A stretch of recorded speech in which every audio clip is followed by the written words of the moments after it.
कि एक महात्मा थे जिनका नाम था दुखी कृष्णदास, नाम रखा था उनके गुरुदेव ने, कि भगवान के विरह में दुखी रहते थे। उनके गुरुदेव का नाम था अनंत श्री विभूषित श्री हृदय चैतन्य जी महाराज। कालना के हृदय चैतन्य जी बड़े प्रसिद्ध महात्मा थे, अपने शिष्य को बड़ा प्यार करते थे। उसका नाम रख दिया दुखी कृष्णदास। अब ये दुखी कृष्णदास को एक दिन गुरुजी ने कहा, जाओ बेटे वृंदावन चले जाओ, वृंदावन चले जाओ और आज से भगवान का भजन ब्रज में करना, और एक बात निश्चय मानना कि बेटे भगवान बहुत वर्षों बाद मिलेंगे, ये नहीं, भगवान आज भी लीला करते हैं, भगवान आज भी दर्शन देते हैं। तो प्यारे बच्चे अपने गुरु के इस उपदेश को मानना कि भगवान आज भी हैं, पर वो नेत्र कहाँ हैं देखने वाले, वो नेत्र मुझे कैसे मिलेंगे। ऐसे कह के हृदय चैतन्य जी महाराज ने, गुरुदेव ने उपदेश दे के भेजा। अपने गुरुदेव की विरह से और बहुत दुखी हुए, ब्रज आए और ब्रज में आके भगवान के सुंदर राज्य निधिवन में और क्या सोहनी सेवा देने लगे। सोहनी सेवा क्या, हमारे यहाँ झाड़ू की सेवा नहीं बोलते, सोहनी सेवा। और किस भाव से देते कि कभी भगवान का कोई सखा आएगा, कभी राधा रानी आएंगी, ठाकुर जी आएंगे। हमने सुना है ब्रज में ठाकुर जी रास रचाते हैं, तो रास रचाएंगी तो कभी उनके चरणों की छाप पड़ेगी और ये दास, ये दुखी कृष्णदास देख के कृतकृत्य हो उठेगा, अनंत जन्मों की मेरी साध पूरी हो जाएगी, भगवान के चरण चिन्ह दिखेंगे। ऐसा करके ये दुखी कृष्णदास जी सोहनी सेवा देते थे। एक दिन क्या हुआ, एक दिन उन्होंने देखा एक अलौकिक नूपुर, वहां पे एक अलौकिक नूपुर का और जो मणि रत्न है वो मिला सुबह सुबह, और इतना प्रकाश था भोरा भोर, ऐसा लगा बाल सूर्य निकल आए हों। उन्होंने हाथ में लिया, उन्होंने कहा ये सृष्टि का नहीं है, इस नूपुर को, इस रत्न को, इस नूपुर रत्न को हाथ में लेते ही और मेरे शरीर में अद्भुत आनंद उर्मियां दौड़ने लगी, बार बार समाधि में जाने लगे। समझ गए ये कोई और दुनिया की वस्तु है, ये किसी या तो राधा रानी की या राधा रानी की कोई सखी सहचरी की ये सुंदर ये नूपुर की जो रत्न राशि जो मुझे मिली है। उनके हृदय में भाव हुए। उन्होंने क्या किया, उसे माथे से गमछा लेके बांध लिया। उन्होंने कहा अभी इसको ढूंढते हुए इसकी स्वामिनी आएंगी, या तो कोई सखी आएंगी, या अष्ट सखी आएंगी, या राधा रानी आएंगी। इधर भगवान के नूपुर खोते नहीं हैं। भगवान असल में जैसे माता जानकी जी ने हनुमान जी और जब बानर अनुसंधान करेंगे तो अपने आभूषण गिरा दिए थे, उन्होंने पकड़ के आप जब भगवान के रास्ते पे चलेंगे आपको छोटे छोटे एक्सपीरियंसेस होंगे।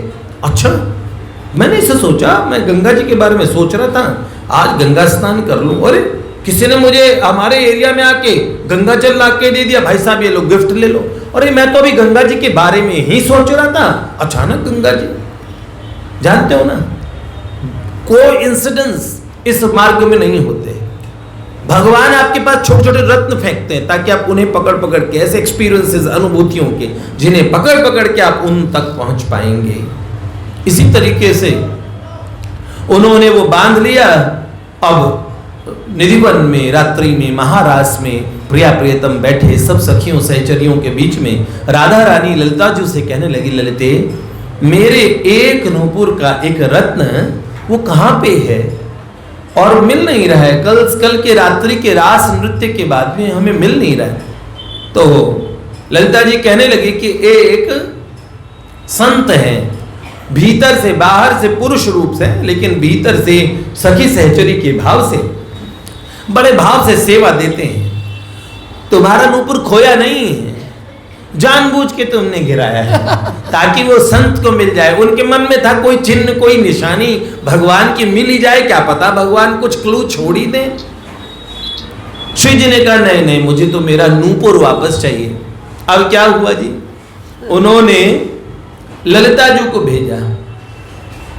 ललिता जी जब गई, एक वृद्धा बन के गई। उन्होंने कहा महाराज जी, आपको जो मेरी बहुरानी है वो बहुरानी के सुंदर और नूपुरों का एक बहुमूल्य रत्न, वो रत्न यहां गिर गया था, परसों रात को गिरा होगा जी, आपको मिला कहीं? वो देख के समझ गए, उन्होंने कहा माई रत्न तो मेरे पास है, पर वो रत्न की स्वामिनी आएगी और मैं टेस्ट करूंगा उनके चरणों में वैसे ही नूपुर हो और वहां से रत्न खाली हो और वो फिट बैठता हो तो मैं दे दूंगा, नहीं तो नहीं दूंगा। और वृद्धा मुस्कुराई, बाबा जी बड़े चतुर हो। उन्होंने बोला यहाँ वृंदावन में सोहनी लगा लगा के सब चतुर हो जाते हैं। हाँ, तुलसी सोई चतुर नर, राम भजन लवलीन है। नीति निपुण सोई परम सयाना, श्रुति सिद्धांत नीक तेहि जाना, सोई कवि कोविद सोई रणधीरा, जे छल छाड़ भजई रघुबीरा। वो व्यक्ति परम सयाना, बड़ा इंटेलिजेंट है, जो समझ जाए कि भगवान जिसको मिल गए। तो बड़े मुस्कुराए। अचानक उस वृद्धा के स्थान पे 17-18 वर्षीय तरुण किशोरी, इतना अनंत कोटि ब्रह्मांडों का सौंदर्य है उसमें, इतनी परम सुंदरी राधा रानी की अष्ट सखियों में प्रमुख श्री ललिता जी प्रकट हो गई। ललिते महारानी की जय। ललिता जी बोली बाबा जी आप बड़े सयाने हैं, असल में किशोरी जी का नूपुर है। उन्होंने बोला स्वामिनी जी आएंगी तो ये दास दे देगा। तब हाथ पकड़ के ललिता जी प्रकट हुई राधा रानी को लेके, जय जय श्री राम। और राधा रानियों के साथ में विशाखा जी, चित्रा जी, चंपकलता जी, रंग देवी जी, सुदेवी जी, इंदुलेखा, तुंग विद्या, समस्त सखियों सहचरियों के मध्य में अनंत कोटि विष्णु लोक नम्र पद्मजार्चिते, हिमाद्रिजा पुलोम जा बिरंची जा वर प्रदे, अपार सिद्धि वृद्धि दिग्ध सत्पदांगुली नखे, कदा करिष्यसि हमाम कृपा कटाक्ष भार। मुनिंद्र बिंद वंदिते त्रिलोक शोकहारिणी, जिनके सौंदर्य के आगे मुख प्रभा परास्त कोटि शारदेन्दु मंडली, करोड़ों करोड़ों शरद पूर्णिमा के चांद जिनके मुख की आभा को देख के लजा जाते हूं, ऐसा चंदा सा मुखड़ा जिन राधा रानी का है, मस्तक पे चंद्रिका है, नेत्रों में अपार करुणाएं हैं, सुंदर कटी है, सुंदर क्या कहें अनंत सौंदर्य का जो सार सर्वस्व है, वो किशोरी जी अमृत वर्षणी वाणी में बोली बाबा नूपुर हमारा ही है।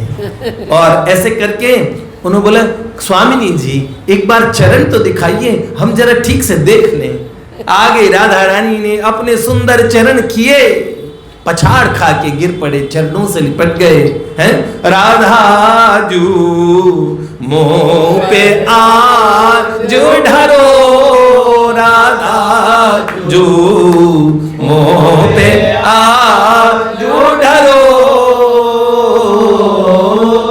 निज चाकर चाकर चाकर की सेवादान करो, सेवादान करो, राखो सदा निकुंज निभृति में, राखो सदा निकुंज निभृति में, झाड़ूदार राधा जू मोह पे आज डरो।